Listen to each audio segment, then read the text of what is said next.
Alam niyo po, ang sabi sa Marcos 8:36, sapagkat ano ang mapapakinabang ng tao na makamtan ang buong sanlibutan at mapahamak ang kanyang buhay. Hindi naman ho basihan ang kaligtasan ng pagkakaroon ng successful na buhay.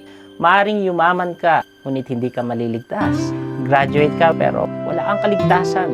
Maaring nakapagpundar ka ng bahay, ng business, pero malayo ka naman sa Panginoon.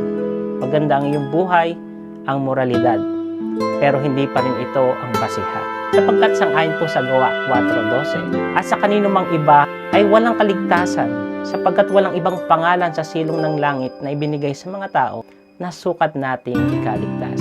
At sa Lucas 12:15, ang sabi, magmasid kayo at kayo mag-ingat sa lahat ng kasakiman, sapagkat ang buhay ng tao ay hindi sa kasaganaan ng mga bagay na kanyang tinatangkilik.